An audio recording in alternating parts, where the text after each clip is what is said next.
जीत ले हम सारी दुनिया। बीच हमें आज बोने दो, रोज उसे थोड़ा बढ़ने दो।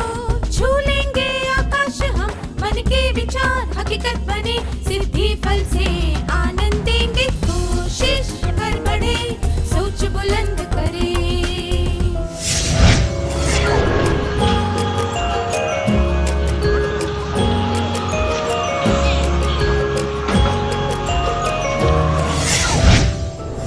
नमस्ते छात्रों, आप सब कैसे हैं? क्या मैंने सुना बहुत अच्छे? यह जानकर खुशी हुई। क्या हम आज के क्लास की शुरुआत एक खेल से करें? कृपया अपनी कुर्सियां छोड़ दें और खड़े होकर एक बड़ा सा गोला बनाएं। जब आप गोले में खड़े हो चुके हों, तब मैं आप सभी को एक चौक का टुकड़ा दूंगी। चौक से आप अपने पैरों के चारों तरफ एक चक्र बना लें। अब आप सब देखेंगे कि आप एक चक्र के अंदर हैं। फिर मैं जो निर्देश दूं, उसे ध्यान से सुने। अगर वह निर्देश आप पर लागू होता है, तो आप तुरंत मेरे कहे अनुसार अपने चक्र से बाहर निकलकर अपना स्थान किसी साथी के साथ बदल लें। उदाहरण के लिए, अगर मैं कहूं, जिन लोगों के पास लाल रंग की पेंसिल है, तो जिन लोगों के पास लाल पेंसिल है, वे तुरंत अपना स्थान उनके साथ बदल लें जिनके पास भी लाल पेंसिल है। या फिर जब मैं कहूं, जिन लोगों के पास रुमाल है, तब ऐसे लोग अपने चक्र से बाहर निकलकर उनके साथ स्थान बदलेंगे जिनके पास रुमाल हो। जिसे जगह बदलने के लिए कोई साथी नहीं मिला, वह खेल से बाहर हो जाएगा। बाकी लोगों को अपने चक्र में ही रहना है। क्या आप खेल के नियम समझ गए? तो चलिए शुरू करते हैं।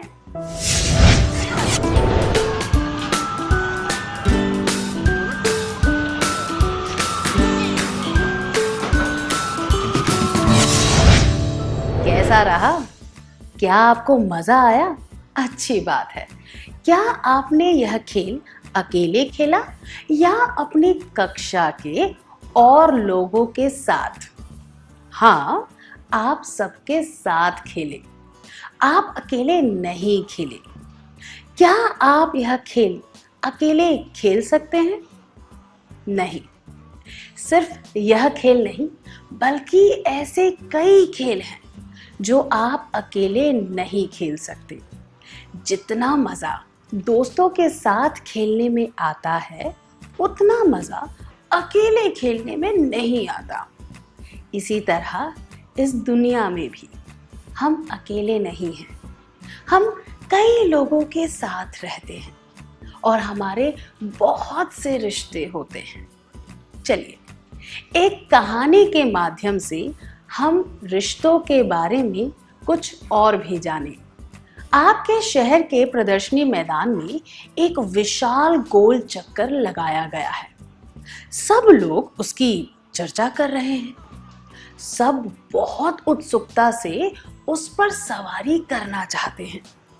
वे चाहते हैं कि ऊंचाई पर जाकर सारे शहर का रोमांचक नजारा देखें। आप भी उसकी सवारी करना चाहते हैं। आपकी माँ ने आपके साथ रविवार को वहां जाने की बात मान ली है। रविवार आ गया है और आप अपनी माँ के साथ मैदान में खड़े हैं। कुछ ही दूरी पर आप गोल चक्कर को देख सकते हैं और आपकी आंखें उस पर से हट ही नहीं रही है। जैसे जैसे आप गोल चक्कर के पास पहुंच रहे हैं, आपके मन में अजीब सी भावनाएं आ रही हैं। डर, उत्सुकता, रोमांच, जोश। आपकी माँ आपको बक्से में बनी सीट पर बैठाकर पीछे हट जाती है, गोल चक्कर घूमने लगता है और आपका बक्सा सबसे ऊपर पहुंच जाता है। आप सारे शहर को देख सकते हैं। नदी, मंदिर, आपका स्कूल, यह सब बहुत ही छोटे दिखाई दे रहे हैं। आपको यह सब बहुत ही रोमांचक लग रहा है। आप यह छवि अपने मन में बसा लेना चाहते हैं और अपनी आंखें बंद कर लेते हैं। इतनी ऊंचाई पर तेजी से चलता हुआ गोल चक्कर आपको जैसे दूसरी ही दुनिया में ले जा रहा है। आंखें बंद, आप ऐसा महसूस कर रहे हैं जैसे आप में कोई वजन ही नहीं है, जैसे आप बिल्कुल उन्मुक्त और हवा में तैर रहे हैं। और फिर आप आराम से नीचे आ जाते हैं। आपकी आंखें अब भी बंद हैं, कोई शोर नहीं है, सब कुछ बिल्कुल शांत लग रहा है। आप अपनी आंखें खोलते हैं, पर यह क्या, आप तो एक टापू पर पहुंच गए हैं। आप वहां चलने लगते हैं। वहां पर बहुत सारी रेत है, पर आपको एक पेड़ भी नजर आ रहा है। आप उस पेड़ तक चल कर जाते हैं और उसके नीचे बैठ जाते हैं। शाम होने वाली है, सूरज ढलने की तैयारी में है, अंधेरा बढ़ रहा है। आप बिल्कुल अकेले हैं। तब आप सोचते हैं कि काश मेरे करीबी लोग भी मेरे साथ यहाँ पर होते। जब आपने उन लोगों के बारे में सोचा जो आपके साथ टापू पर होते, तब आपके मन में किन लोगों का विचार आया? कृपया एक सूची में उन सभी लोगों के नाम लिख दीजिए। उन नामों की सूची बनाने के बाद आप अपनी नोटबुक में से एक पन्ना निकाल लें। पन्ने पर एक चित्र बनाएं। यह ध्यान रहे कि वह चित्र पन्ने के ठीक बीच में हो। आपका चित्र ऐसा दिखना चाहिए, कल्पना कीजिए कि यह चित्र आपका ही है।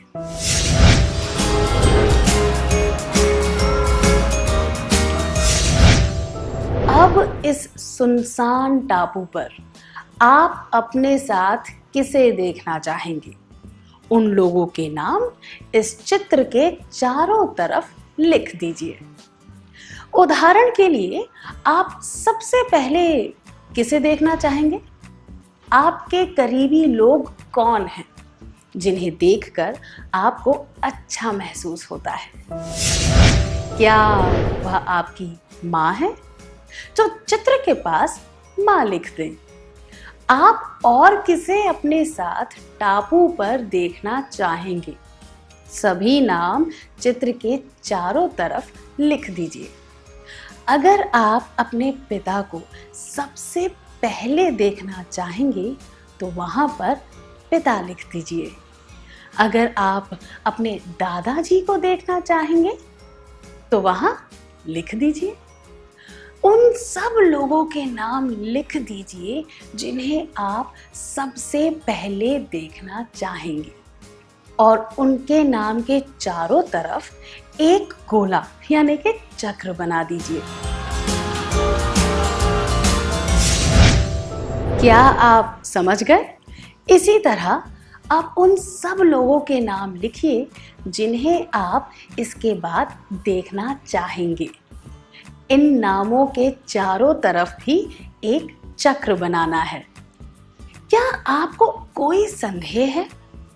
क्या मैं भारतीय सेना का नाम लिख सकता हूं? क्योंकि यह सब रक्षा करती हैं। देखिए, एक काल्पनिक कहानी है। आपको यह समझने की जरूरत है कि जब आप मुसीबत में हो तब आपको किसे देखकर अच्छा महसूस होगा। जैसा कि पहले बताया गया था, आप ऐसे लोगों के नाम लिखेंगे जो किसी भी तरह से आपके करीब हों। क्या अब आप समझ गए? चलिए नाम लिखना शुरू करें।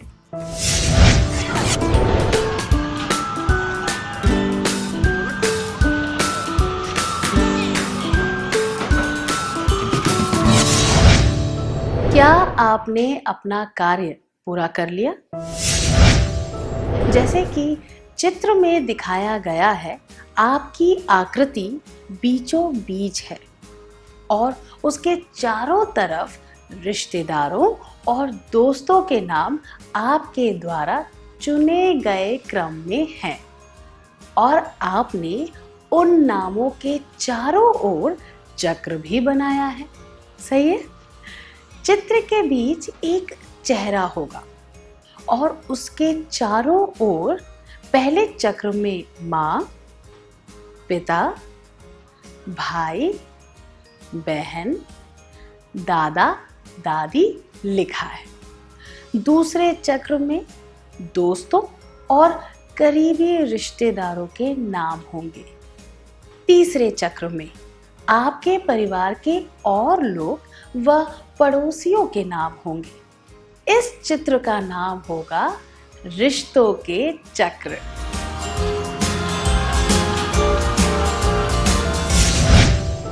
ये चक्र हमारे रिश्तों के बारे में बताते हैं, इसीलिए इसका नाम रिश्तों के चक्र रखा गया है।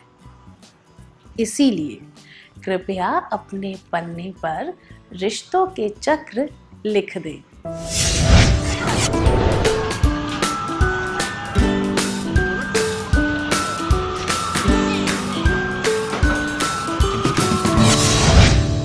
क्या आपने यह लिख लिया है? क्या हम अगले कार्य की ओर बढ़ें? आपने जिन लोगों के नाम चक्रों में लिखे हैं, उनमें से आप किन लोगों से रोज मिलते हैं? कौन से लोग आपके सबसे ज्यादा करीब हैं? क्या आप उन नामों की एक सूची बना लेंगे?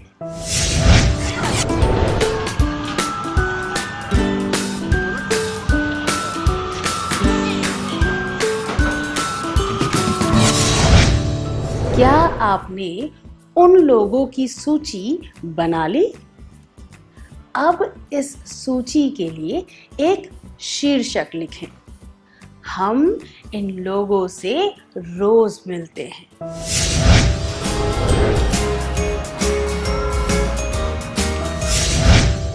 क्या आपकी सूची में ये सब नाम लिखे हैं? कृपया जांच लीजिए। माँ, पिता, भाई, बहन, दादी, दादा, करीबी रिश्तेदार, परिवार से जुड़े अन्य लोग, दोस्त, टीचर, हमारे शुभ चिंतक, पड़ोसी, हमारे मोहल्ले में रहने वाले लोग, आसपास में रहने वाले लोग। हम इन सब लोगों से रोज मिलते हैं। इनमें से हमारे सबसे ज्यादा करीब कौन है? हमारे परिवार के सदस्य, हमारे दोस्त, टीचर, शुभ चिंतक। हम इन सब से रोज मिलते हैं और इन सब के साथ उठते बैठते हैं, है ना? कोई संदेह?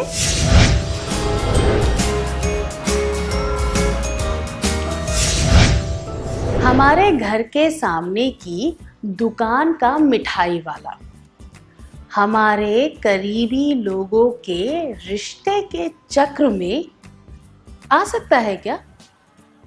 क्या आप यह प्रश्न पूछना चाहते हैं? नहीं, वह बिल्कुल भी उस वर्ग में नहीं आ सकता। तो फिर करीबी रिश्ता क्या होता है? करीबी रिश्ता उन लोगों से बनाया जा सकता है जिन्हें आप अपने मन की बातें, अपने डर, और अपनी भावनाएं बता सके। क्या आप अपने विचार और सारी भावनाएं उस मिठाई वाले को बिना झिझक के बता सकते हैं? इस वजह से वह करीबी रिश्तों के वर्ग में नहीं गिना जा सकता। अब हम अगले कार्य पर जाएंगे। क्या आप बता सकते हैं कि वे कौन से लोग हैं जिन्हें हम जानते हैं पर हम उनसे रोज नहीं मिलते? क्या आप में से कुछ छात्र यहाँ आकर उन लोगों के नाम बताएंगे? आपको यह भी बताना है कि आप उन्हें कैसे जानते हैं।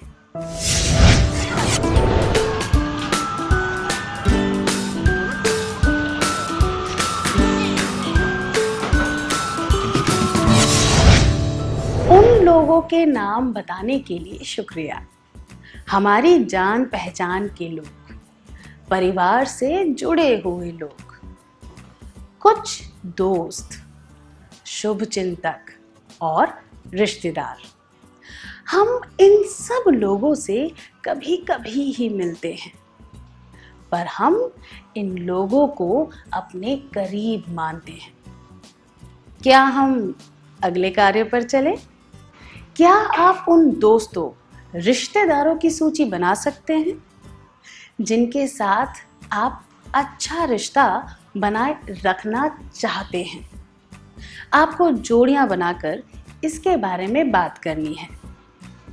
आपको अपने साथी को यह भी बताना है कि आप इन लोगों से करीबी रिश्ता क्यों बनाए रखना चाहते हैं।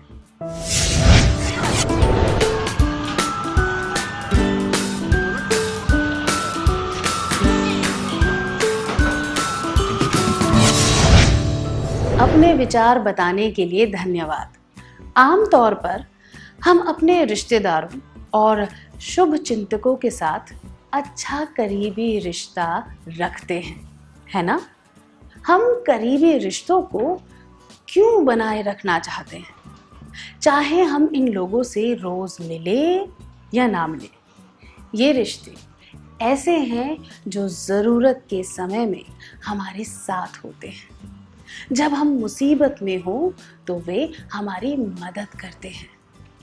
हमारी कामयाबी में वो भी खुश होते हैं। जब हम निराश हो तो हमें हिम्मत बंधाते हैं। हम गलत हो तो हमें सही करते हैं। इसीलिए हमें इन रिश्तों को अच्छी तरह निभाना चाहिए। जो लोग हमारे करीब हैं उन्हें ठीक से समझना चाहिए। हमें यह जानने की कोशिश करनी चाहिए कि कुछ कहने या करने के पीछे उनका इरादा क्या है। हमें उनकी मानसिक स्थिति को समझना चाहिए। दूसरे शब्दों में कहें तो हमें लोगों के इरादे, मानसिक स्थिति और हालात के आधार पर उनकी भावनाओं को समझना चाहिए। क्या इसका मतलब यह है कि हम दूसरे रिश्तों पर ध्यान ना दें? बिल्कुल नहीं। किसी भी रिश्ते को बनाए रखना आसान नहीं होता, पर उसे तोड़ना काफ़ी आसान होता है। और किसी टूटे हुए रिश्ते को फिर से जोड़ना भी आसान नहीं होता। इसलिए हमें सभी रिश्तों को बहुत ही नज़ाकत से निभाना चाहिए। हम ये कैसे कर सकते हैं, मैं समझाती हूँ। आपने कमल के फूल का पत्ता देखा है? जब आप उस पत्ते पर थोड़ा सा पानी गिराते हैं तो वह पानी ना तो नीचे बहता है और ना ही पत्ते पर चिपकता है। हमें भी अपने रिश्तों को इसी तरह बनाए रखना चाहिए। करीब होते हुए भी ज़्यादा करीब ना होना, उचित दूरी बनाए रखना। क्या आप समझ गए? दूसरे कार्यकलाप पर जाने से पहले हम साथ में एक गीत गाएंगे। आइए यह गीत सुनते हैं।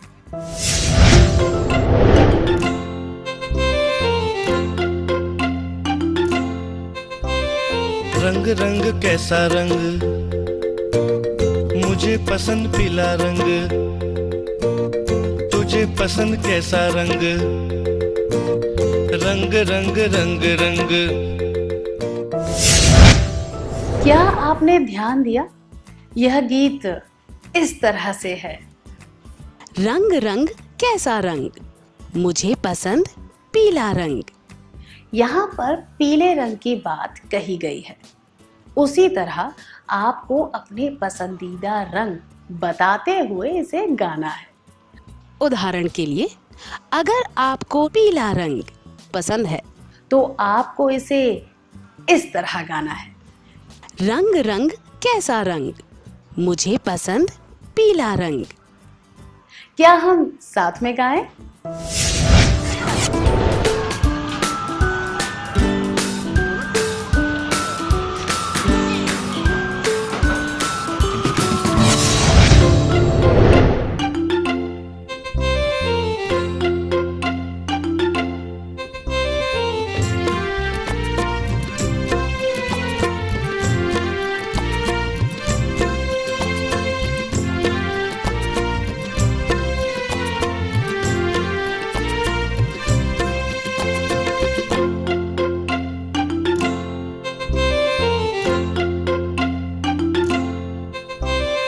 रंग रंग कैसा रंग, मुझे पसंद पीला रंग,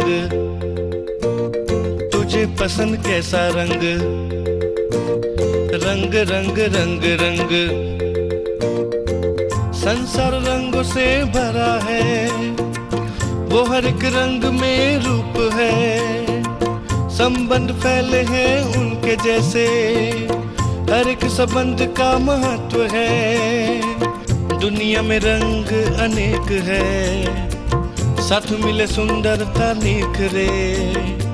संबंध सब है बुने हुए, हर एक संबंध की पहचान है। दुनिया में रंग अनेक है, साथ मिले सुंदरता निखरे। संबंध सब है बुने हुए, हर एक संबंध की पहचान है। रंग रंग कैसा रंग, मुझे पसंद पीला रंग, तुझे पसंद कैसा रंग, रंग रंग रंग रंग, रंग रंग रंग रंग।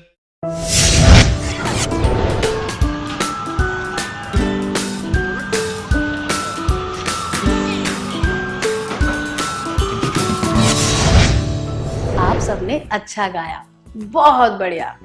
आप सबको कैसा लग रहा है? आप खुश हैं?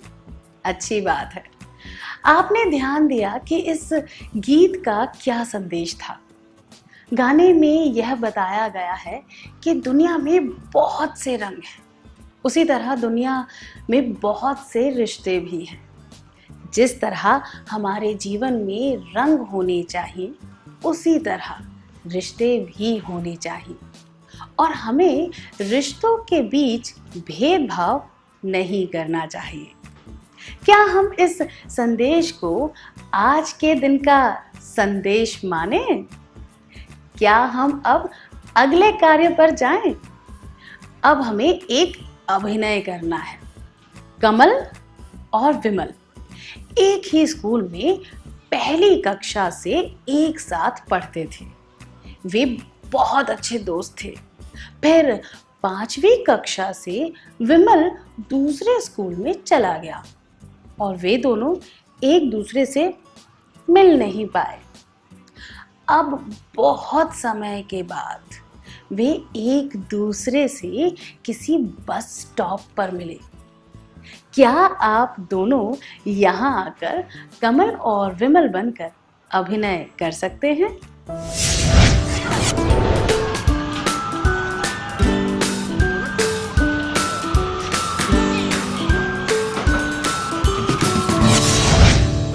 आप दोनों ने अच्छा अभिनय किया, धन्यवाद। जब दो दोस्त लंबे समय के बाद मिलते हैं तो वे क्या करते हैं? वे एक दूसरे को देखते हैं और पहचान कर मुस्कुराते हैं। वे कुछ देर के लिए बातें करते हैं। अगर दोनों में से किसी एक ने बात किए बिना बस पकड़ ली होती तो क्या उन दोनों का रिश्ता आगे बढ़ता? नहीं, ऐसा नहीं होता। इसका मतलब है कि रिश्तों को आगे बढ़ाने के लिए बातचीत करना बहुत ज़रूरी है। मैं दोहराती हूँ, रिश्तों को आगे बढ़ाने के लिए बातचीत करना बहुत ज़रूरी है। क्या हम एक और अभिनय करें? एक छात्र किसी प्रतियोगिता में भाग लेकर जीतने के बाद अपने अनुभव बताने के लिए अपनी शिक्षिका के पास जाता है। क्या आप दोनों स्वेच्छा से यहाँ आकर शिक्षिका और छात्र की भूमिका निभा सकते हैं? क्या आप दोनों तैयार हैं?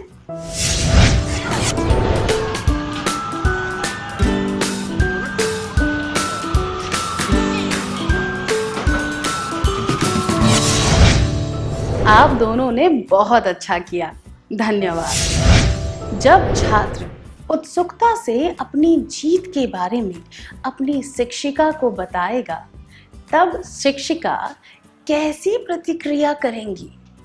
शिक्षिका छात्र की बातों को ध्यान से सुनेंगी। अपना सिर हिलाकर वे उसको प्रोत्साहित करेंगी ताकि वो अपनी बात खुशी से बता सके। इससे हमें क्या पता चलता है?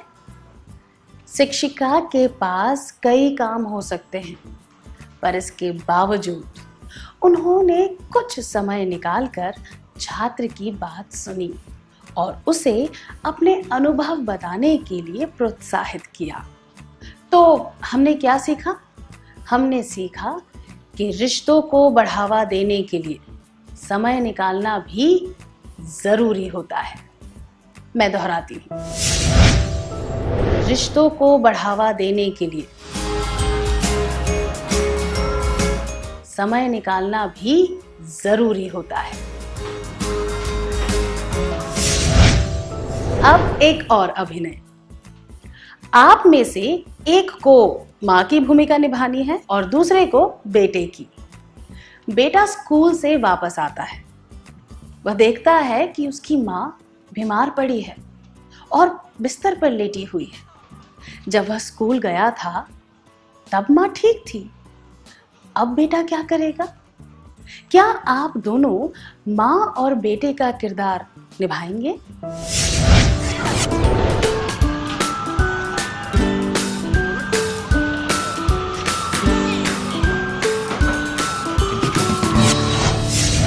इतना अच्छा अभिनय करने के लिए आपको बधाई।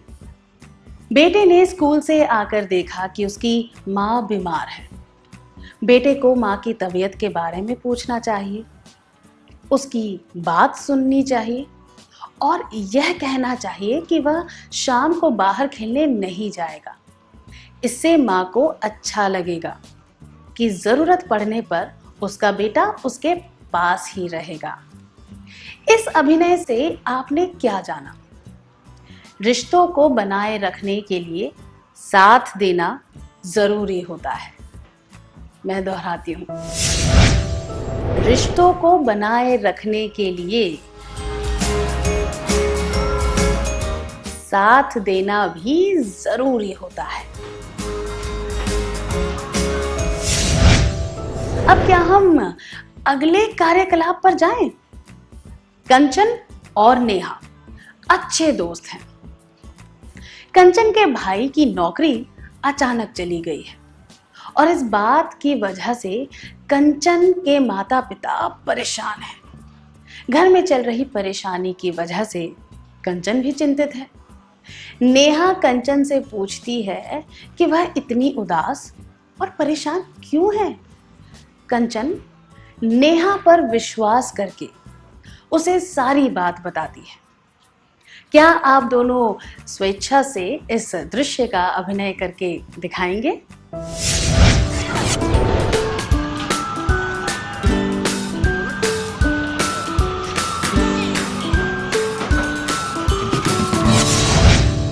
आप दोनों ने अच्छा अभिनय किया, बहुत बढ़िया। वैसे तो कोई भी इंसान अपनी निजी समस्याओं के बारे में दूसरों को नहीं बताना चाहता है, पर किसी दोस्त को अपनी समस्या बताने से मन हल्का हो जाता है। आप अपनी समस्या किसी दोस्त को क्यों बताते हैं? क्योंकि आपको अपने दोस्त पर विश्वास होता है कि वह इस बारे में और किसी को नहीं बताएगा। इसीलिए रिश्तों को आगे बढ़ाने के लिए विश्वास भी जरूरी होता है। मैं दोहराती हूँ, रिश्तों को आगे बढ़ाने के लिए विश्वास भी जरूरी होता है। हमने देखा कि बातचीत करना, समय देना, साथ देना और विश्वास करना, ये सब बातें रिश्तों को बनाए रखने के लिए जरूरी है। कुछ और बातें भी हैं जो रिश्तों में जरूरी होती हैं। क्या हम एक कहानी के माध्यम से इनके बारे में जानें?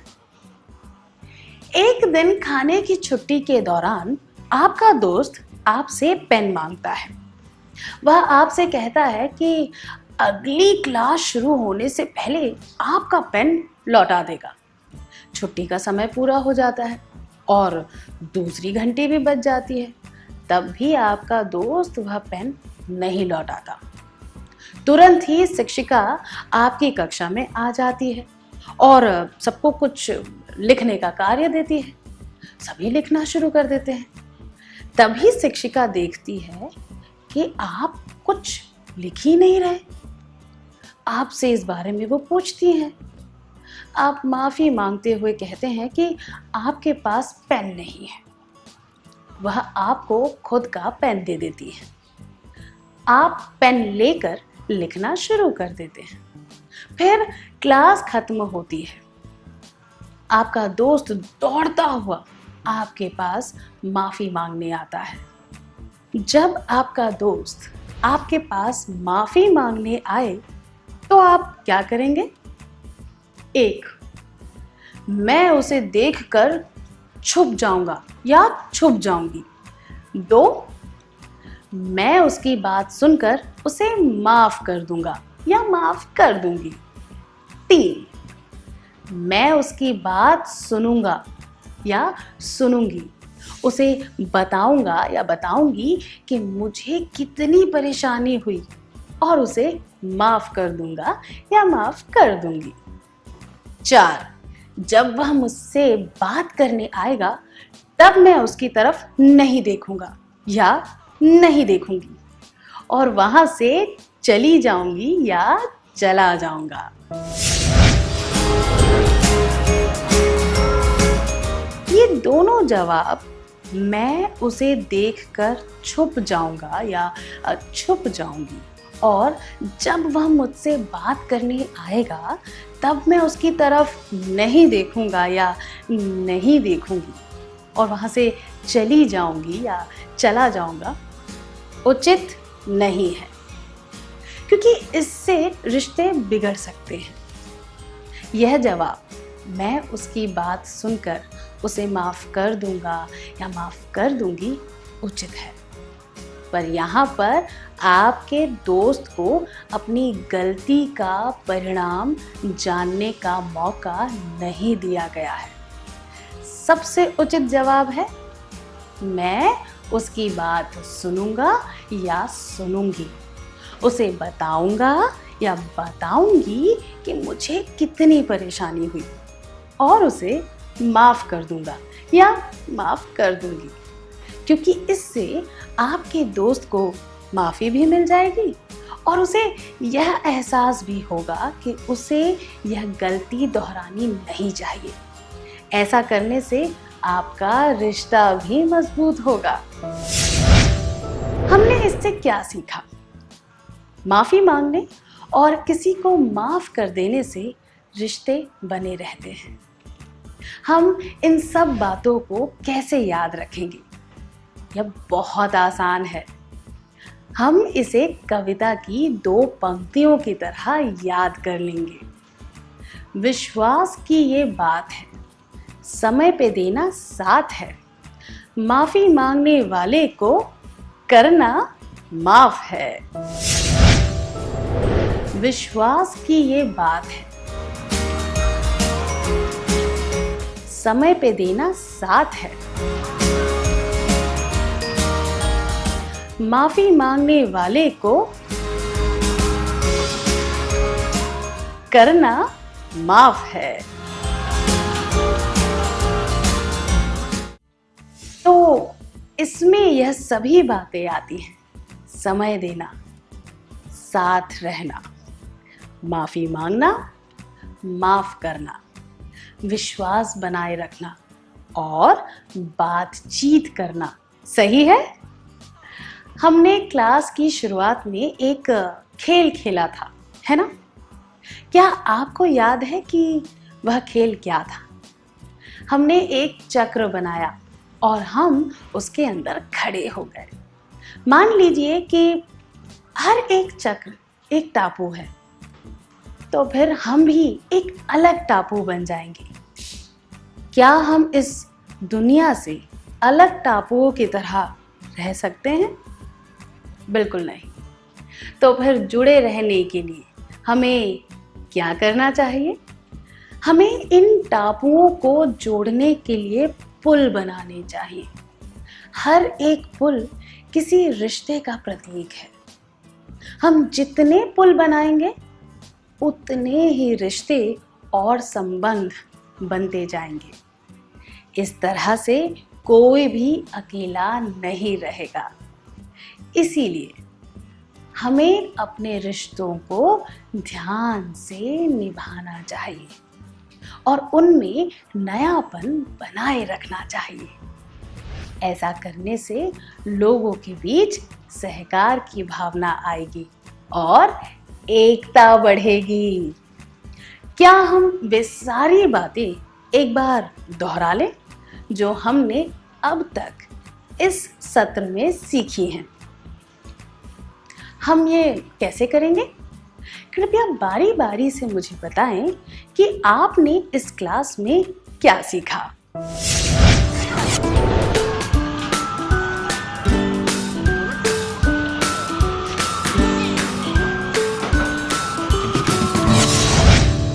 इस दुनिया में कोई भी अकेला नहीं है। हम हमेशा के लिए अकेले नहीं रह सकते। हालांकि हम कई लोगों को जानते हैं, पर हम कुछ ही लोगों को अपने करीब मानते हैं। हम उन रिश्तों को बनाए रखना चाहते हैं, क्योंकि वही रिश्ते हमारा मार्गदर्शन करते हैं और हमें आगे बढ़ने में मदद करते हैं।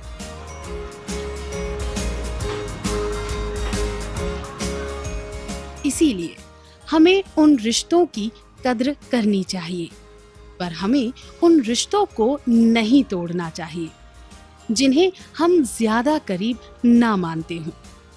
रिश्तों को बनाए रखने के लिए जिन मुख्य बातों को ध्यान में रखने की जरूरत है वे हैं समय देना, साथ रहना, माफी मांगना, माफ करना, विश्वास बनाए रखना और बातचीत करना। इन 2 पंक्तियों में सारी बातें बताई गई हैं।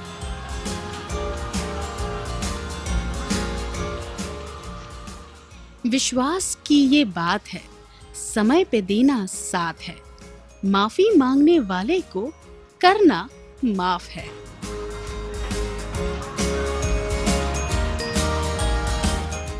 बहुत अच्छा, आपने इस सत्र में सिखाई गई सारी बातें याद रखी और उन्हें बोलकर भी बताया। हमें इन बातों को हमेशा याद रखना चाहिए। इन्हें याद रखने के लिए आपको कुछ प्रश्न दिए जाएंगे। हर प्रश्न के नीचे 3 या 4 उत्तर दिए होंगे। इनमें से आपको सबसे उचित उत्तर चुनना होगा।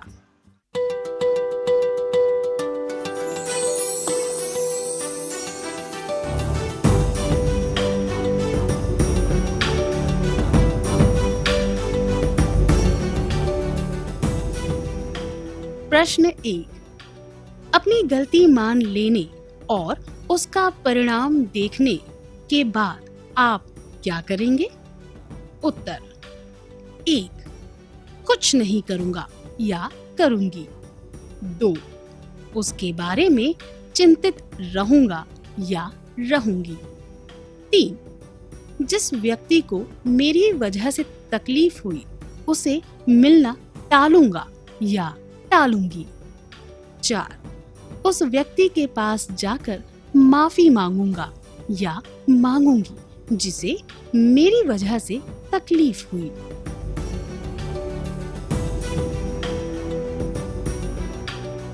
प्रश्न 2, आप किसी पहचान के व्यक्ति से बहुत लंबे समय के बाद मिलते हैं, पर आप उसे अच्छी तरह नहीं जानते।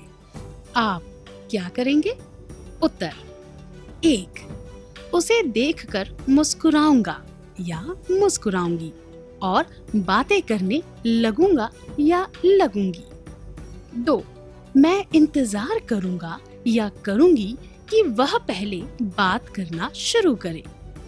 3, उस पर ध्यान नहीं दूंगा या दूंगी। 4, मुस्कुराकर वहां से चल दूंगा या दूंगी।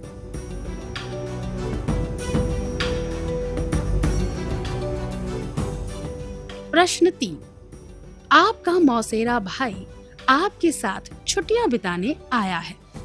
आपके अलावा घर में और शहर में उसकी उम्र का और कोई व्यक्ति नहीं है जिसे वह जानता हो।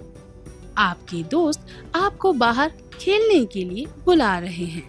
आप क्या करेंगे? उत्तर 1, अपने भाई को घर में छोड़कर मैं बाहर खेलने चला जाऊंगा या जाऊंगी। 2, मैं अपने भाई के साथ घर पर ही रहूंगा या रहूंगी और अपने दोस्तों को मना कर दूंगा या दूंगी।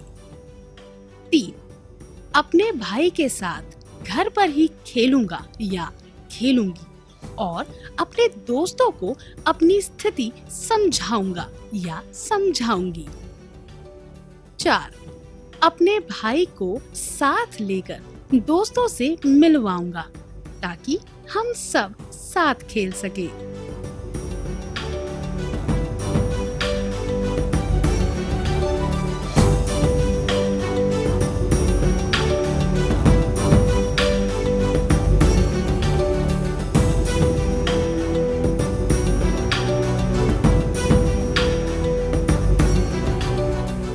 अगली क्लास में आने से पहले क्या आप इन प्रश्नों के उत्तर लेकर आएंगे?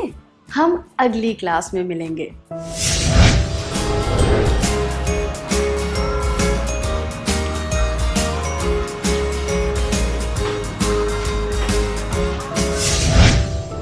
नमस्ते छात्रों, पिछली क्लास में दिए गए प्रश्नों के लिए क्या आपने सबसे उचित उत्तर चुन लिए हैं? क्या हम देखें कि आपके द्वारा चुने गए उत्तर उचित हैं कि नहीं?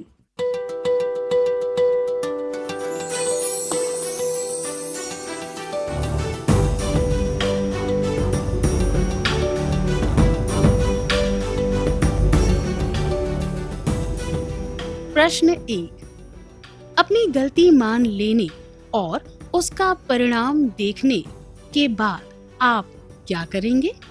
ये सभी जवाब मैं कुछ नहीं करूंगा या करूंगी, उसके बारे में चिंतित रहूंगा या रहूंगी और जिस व्यक्ति को मेरी वजह से तकलीफ हुई उससे मिलना टालूंगा या टालूंगी अनुचित है, क्योंकि इन बातों से रिश्ते बिगड़ सकते हैं। सबसे उचित उत्तर है उस व्यक्ति के पास जाकर माफी मांगूंगा या मांगूंगी जिसे मेरी वजह से तकलीफ हुई, क्योंकि खुद की गलती को समझने और माफी मांगने से रिश्ते बने रहते हैं। आपका जवाब क्या है?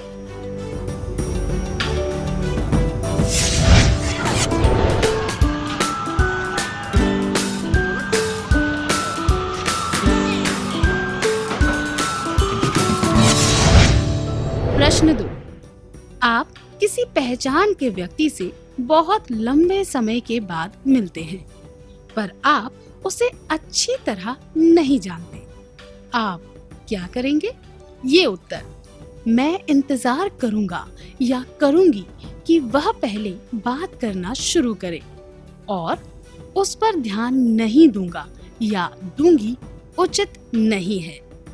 मुस्कुराकर वहां से चल दूंगा या दूंगी, इस उत्तर में मुस्कुराना तो अच्छी बात है, पर वहां से चल देना यह संकेत देता है कि आप इस रिश्ते को आगे बढ़ाने का कोई प्रयास नहीं करना चाहते। सबसे उचित उत्तर है उसे देखकर मुस्कुराऊंगा या मुस्कुराऊंगी और बात करने लगूंगा या लगूंगी, क्योंकि यहाँ पर रिश्ते को आगे बढ़ाने की कोशिश की गई है। आपका जवाब क्या है?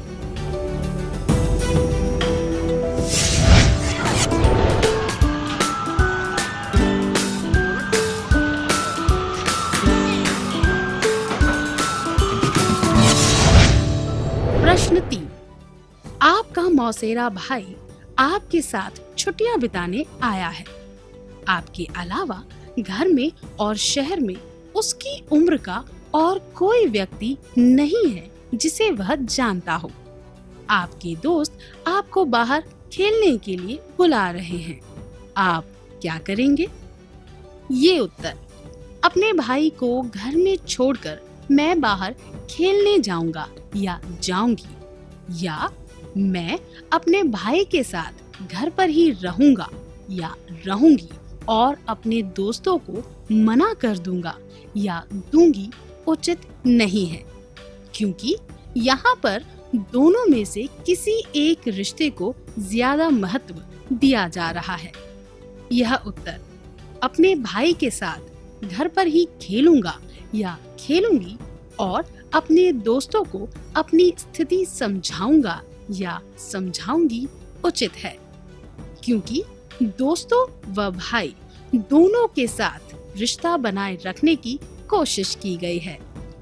सबसे उचित उत्तर है अपने भाई को साथ लेकर दोस्तों से मिलवाऊंगा ताकि हम सब साथ खेल सके। इसमें न सिर्फ मौजूद रिश्तों को मजबूत किया गया है, पर भाई को अपने दोस्तों से मिलवाकर नए रिश्ते बनाने का भी प्रयास किया गया है। आपका जवाब क्या है?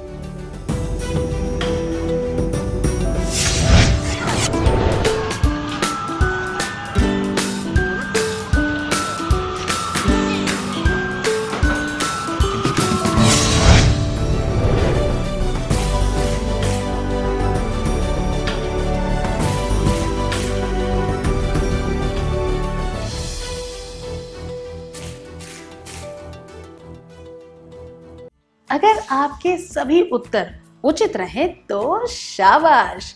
अगर आपके कुछ जवाब उचित नहीं है तो यह जानने की कोशिश कीजिए कि आप कहाँ गलत हो गए।